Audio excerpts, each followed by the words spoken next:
Welcome to the Predictable Revenue Podcast, where sales leaders teach you what's working for them so you can build it yourself. Feeling ready to kick your sales into high gear? We're here to help.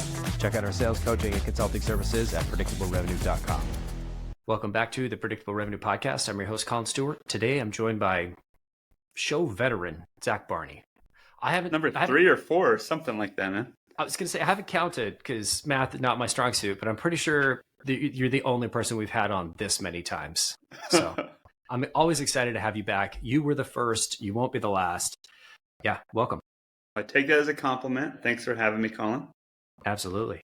Today, we're talking about Mobley, and we're going to focus in on your product market fit journey. So I want you to start with, tell us where the idea came from for Mobley. Yeah, if people don't know me, they can infer that given this is my 3rd or 4th time on the Predictable Revenue Podcast, that I come from the sales world. I've been building and leading sales teams for a very long time and doing that from the early stage startup phase all the way through post-IPO. And I worked at a private equity firm for 3 years before starting Mobley. Being in a sales leadership role, you don't really move up and see much success unless you know your numbers and metrics and are data driven. And it's really hard to do that with events. It's not impossible, but it's really hard, manual, cumbersome, and expensive. So I would find throughout my career, going to conferences and trade shows, it'd be like pulling teeth, getting proper lead attribution and understanding what was driving revenue, what was fluff, and how to really turn that into a predictable machine. Mm. Gotcha. So you'd been to a bunch of conferences, and then like when you were deciding to start a company, there's so many different things you could go off of. Obviously you had the experience, you could have gone sales development, you could have gone closing. What was it about conferences that pulled you in? That was where I was feeling the most pain. So there are a lot of tools out there that have solved a lot of problems. Mm-hmm. Like on the digital marketing side, you've got HubSpot and my goodness, Marketo, Pardot. There's a billion tools out there that help with marketing automation. For sales development and outbounding, you've got your engagement platforms like Outreach, SalesLoft, now Gong Engage, and Claribot, Groove, like a ton of stuff. Mm-hmm. There wasn't anything helping with the event side of things. So I would go to an event and send my team to an event, and we'd feel really good about that event because we'd have face-to-face conversations with our ICP and feel good. And then a bunch of badge scans, maybe. Yeah. But then like 2 weeks later, we get the list back from all of our scans back from the event, and 2 weeks later, right? The average is, I think, 11 days now for the industry. And we'd get Colin's burner account 19 at hotmail.com, or somebody registers 5 people from their company with the same contact information. So like you'd have to go through this whole other process to clean up and enrich the data, map the fields, get it pushed to your CRM. It's time consuming. And people don't have that long of an attention span. They just don't have that much interest when they have other things going on. So if somebody is raising their hand, wanting to talk to you, allows you to scan their badge and wants to schedule follow-up conversations, why not make that easier and faster? So I set about trying to solve that problem, and here we are today. Cool. So how did you go about validating it? Because it's one thing to have this insight, and I would agree with you. I won't say names, the app names that we've all used, and they're awful. 11 days, it's terrible. We were one of the first sponsors of SaaStr. We went 6 or 7 years in a row, and like nothing against SaaStr, but the apps that they were using, the badge scans, it was just worthless. Yep. We resorted to printing out postcards, and we wrote our qualification questions on postcards, and then we would just tick them off and then flip it over on the back and take notes there. And then we had to be clear, this wasn't in the 1980s, right, Colin? This was 9 years ago. I am that old. No, this was like 5 years ago, like 5, 6, 7. I think we started doing it maybe 7 or 8 years ago, but we would just print them off, and we had the manila envelope or manila folders. And this one we booked a meeting, this one we need to follow up, this one. And like, it felt janky, but it was way better than any badge scan app ever. Exactly. Because you actually do something with them. Yep. And obviously if paper's involved, there's an opportunity there. Yep. Huh. Cool. I love it. So how did you go about validating it? What did that process look like? Yeah, we talked to a lot of people. In fact, you were one of those people. I remember chatting with you years ago when Chris, my co-founder, and I decided that we wanted to start working on this. The first thing we needed to do was talk to people and make sure it wasn't a Zach problem.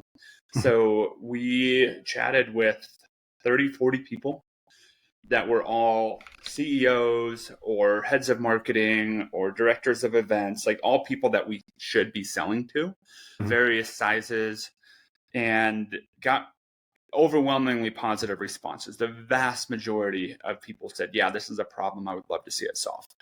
So that's when we decided to spend a little bit of money and time building out a prototype in Figma, still dipping our toe in the water. And then we took said prototype back to all the people that said, yeah, please build something.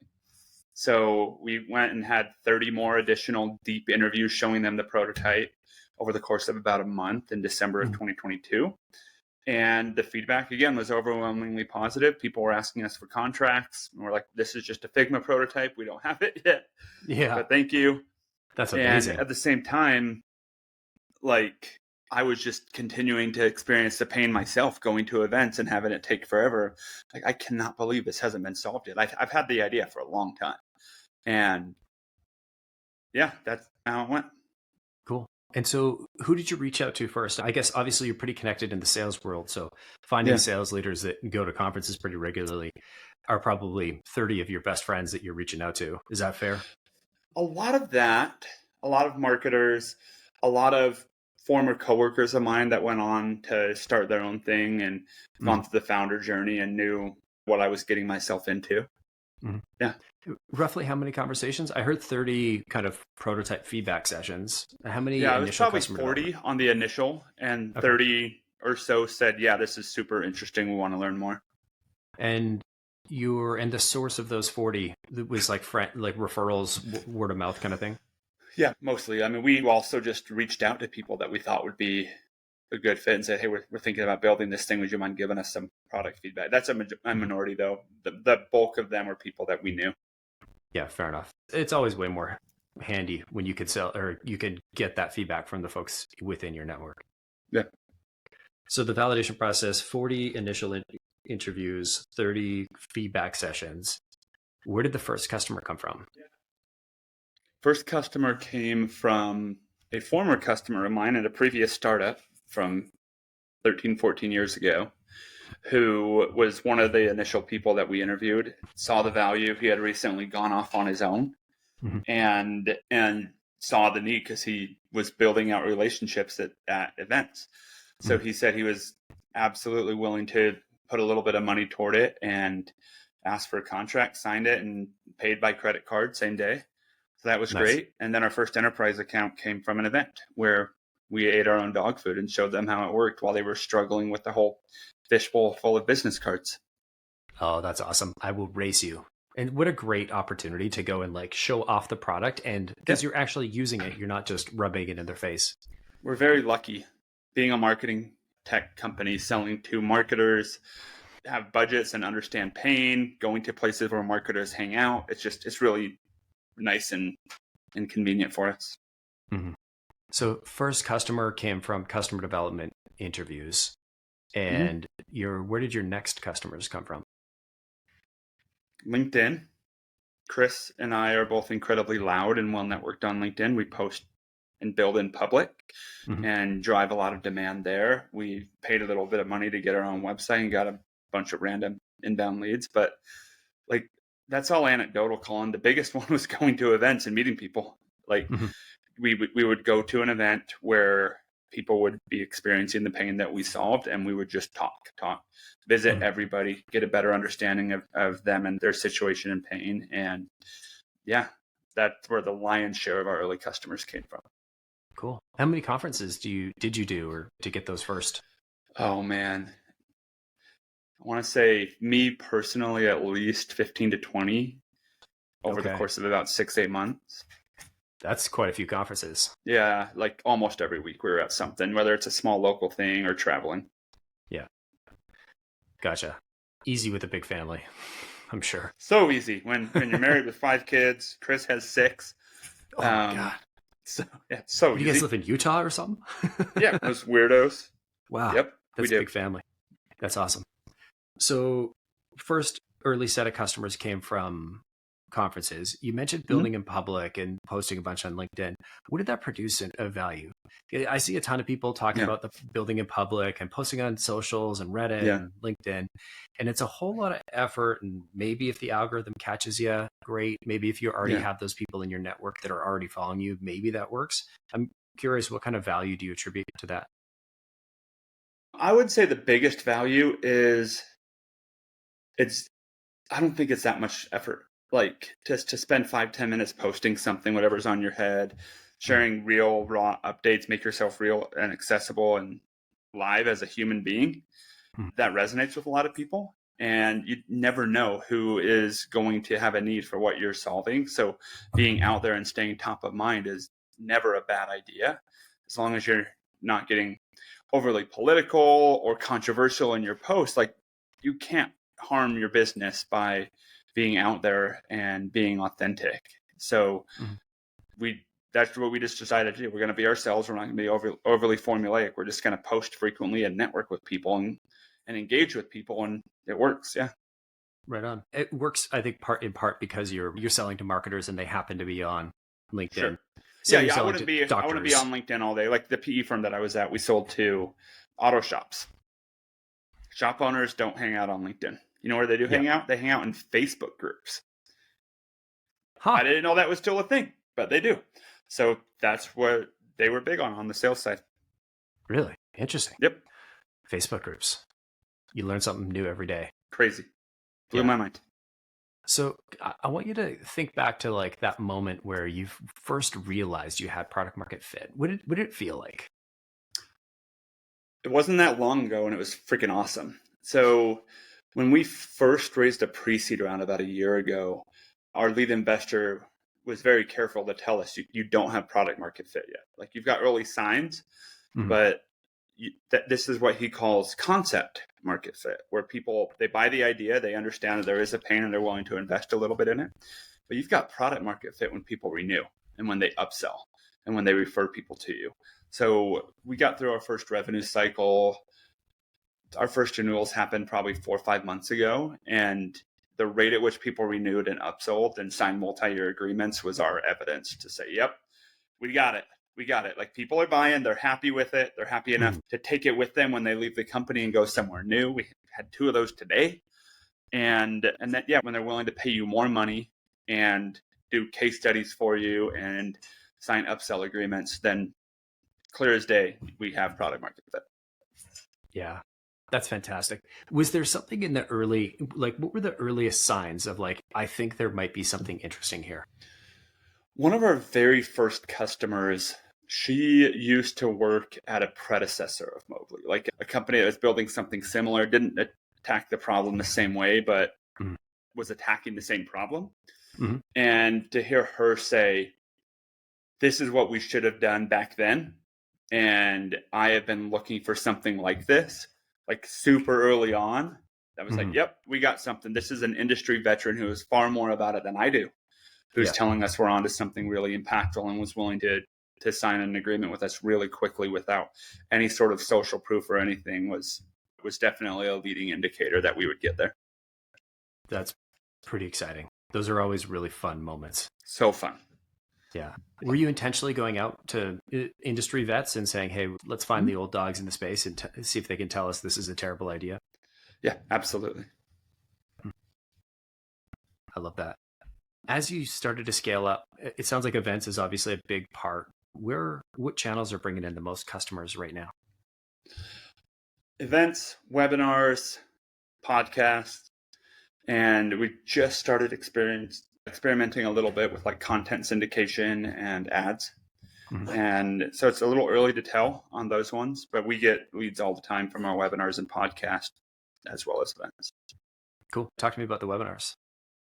So we try to do at least a couple a month where we're teaching, not selling. Mhm. So we'll pull on Mobley Power users or just industry vets, maybe integration partners, and talk about best practices on how to increase your lead conversion rate or speed to lead or something else around your event strategy, and lean on them, have Mobley be the place where all of that knowledge sits and plays. So we do a lot of that. And yeah, we don't get a ton of attendees, but we're consistent with it. 50, 60 attendees every time we do a webinar, and right on. we get leads from it. And then our sales team follows up with the leads from it, and we sell deals. And Science, right? Are those partner webinars, or like where are the attendees coming from? We've got our own list. The partners market it. We market it on social.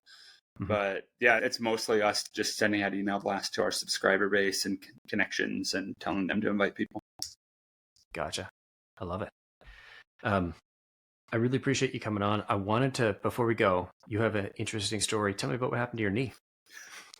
Yeah, we're recording this a little bit late today because I was just finishing up a CT scan and the hospital was running late. 16 years ago, I tore my knee apart playing basketball in college.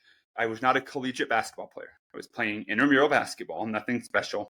Had an overly competitive guy guarding me who got mad that we were beating them and started playing cheap, undercut me, tore everything there is to tear on my knee. So I had that all repaired and had a really hard time jumping or cutting back and forth anymore. So I got into distance running because I could run slow in a straight line. Mm-hmm. Unfortunately, when you have a repaired knee, all that scar tissue starts wearing down the cartilage, the more pavement pounding you do. Mm-hmm. I'm at full bone-on-bone arthritis. And for the past probably 2-3 years, we've been trying to prevent it, or not prevent, but prolong the life of my knee by doing gel injections, cortisone shots, nerve ablations, you name it. Oof. Unfortunately, here's the best part of the story, Colin. Christmas Eve, I am walking upstairs with a box of Christmas presents to place under the tree. Mm-hmm. And I stubbed my toe. Barely. Like not even enough to say ouch. Yeah. But I ended up tearing my MCL, LCL, and meniscus. So went to the doctor. He's like, it's not even worth trying to repair anymore. Like, let's just rip it out and it's gone. Put the new one in. It's time to do it. And he's a really good surgeon. It's a good surgeon when they're trying to tell you not to get surgery. Mm-hmm. And he's been trying to prevent it for a long time. And even he was finally like, yeah, we got to do this, man. So 40th birthday present to myself is a plastic knee. Hey, there you go. Happy early birthday. Thanks, man. I appreciate it. Maybe a follow-up present we could send you as some customers. Tell me a little bit about Mobley. If people haven't figured it out, yeah. What does it do? How can they find out more? Yeah, Mobley is the system of record for event marketing. You think about all of the work that has to be done with creating your events, your campaigns, assigning users, creating custom qualification tags, and then actually capturing leads. You can use Mobley to do all of that. So you never have to rent a clunky badge scanner again and download spreadsheets and deal with that. It's one app that you can use for everything with the management on the back end so that you can have clear attribution. Getmobley.com is our URL. You can find me on LinkedIn. Always happy to chat with people and talk business. I love it. I'm sure we'll have you back in a couple of years when you've raised your Series B and you've got 1 million sales reps and there's something like that. Yeah. I can't wait. Zach, thank you again for coming on the show. No problem, man.